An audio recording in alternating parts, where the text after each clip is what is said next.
Hi, my name is Ann Barham. I work as a past life regression therapist. Incorporating an understanding of our prior lifetimes brings a much deeper dimension to our current lifetime. It expands our vision of ourselves and our purpose on the planet.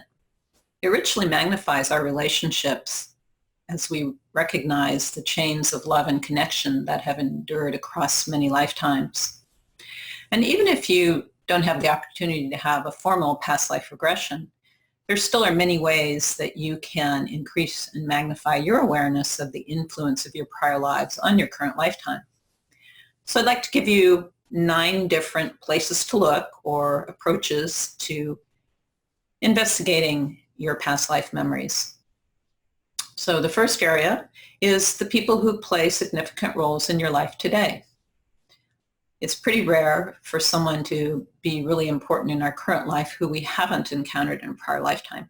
And this also applies to conflictual relationships as well. So not only are the people that we have a lot of love and connection with usually carrying over from a prior life, but also those people who might be the most problematic for us often tend to be individuals that we've known in the past that we've either agreed to come back together and work once again on a knotty issue, or we just have a dynamic that we have to work out together. Second area to look would be, again, with people, those that you meet for the first time and you have either an immediate like or dislike. It's pretty common, once again, that these are going to be people that we've known from the past. I think we've all had the experience where we've met someone for the first time and just feel like we've known them our entire life. And the truth is we've probably known them in prior lifetimes. And this also will apply to instant negative reactions to people that we don't really even understand why we don't like them. And again, that can be past life material bleeding over. Personally, in my life, when I meet people that I have that instant connect with, I'm really delighted realizing that here's someone from my past who's on the planet again at the same time as I am, and isn't it delightful that the two of us can reconnect on this level? A third area to look at would be your dreams, particularly recurring dreams where you have recurring themes or people or dynamics going on within the dream. And these very often will be past life material that's coming through. It's really interesting in those cases with your dreams to see if you can flesh this out a little bit, either using your imagination or using what we call lucid dreaming, where you're in that near sleep state, but just allowing the drama to continue to unroll, allowing it to flesh out in your imagination and see where it goes. This often can pull in more material for you. Another area to pay attention to are the areas of the world that really attract you.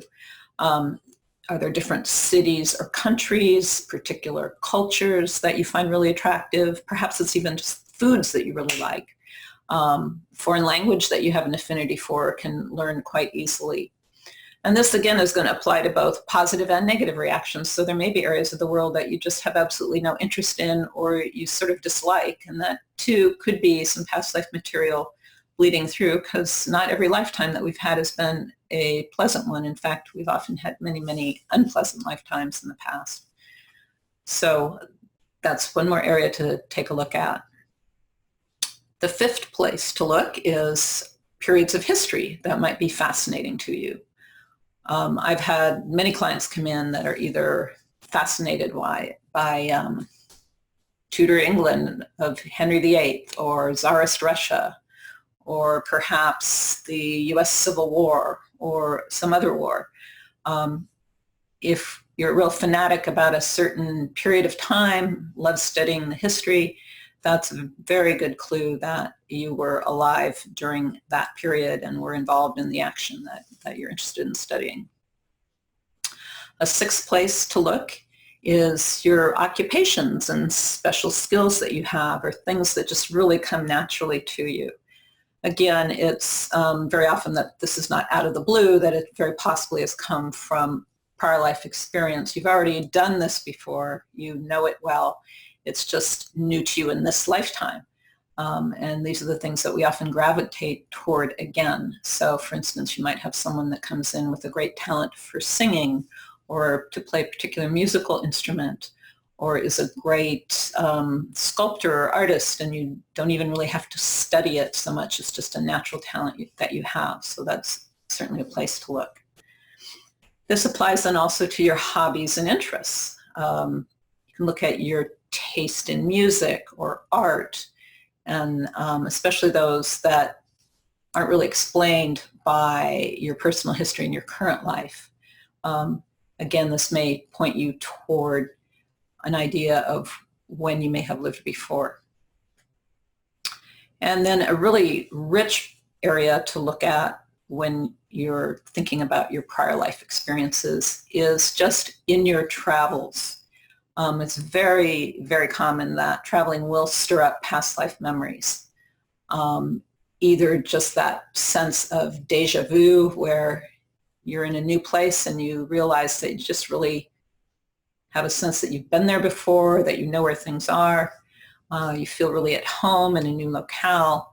I've had clients that have reported going to a foreign city that they've never been to before and knowing exactly where everything's located and how to get around from place to place. And they're not even using a guidebook. They just know it. So that's a very good clue that that's been a part of your personal history. And the final area that I'd like to point out is just that you should never discount the potential of your imagination. We don't really know where imagination comes from anyway, so very possibly these creative ideas we get could be past life material sneaking in. So just, allow your imagination to run wild, or even in times of meditation, just ask for information to come through from prior lifetimes and see what you get. It's fine to just allow yourself to explore and experiment and see what resonates for you, and know that if it resonates, there's probably some good reason behind it. So if we include the realities of our prior lifetimes into our worldview, it really makes our current life a lot more interesting. We notice that we have a lot more connection with other parts of the world, with other people, and it just really makes things a lot more interesting. So I hope that you decide to explore this a bit. And if you want to pursue the whole area of past life therapy in more depth, please visit my website at www.pastlives.org. Thank you.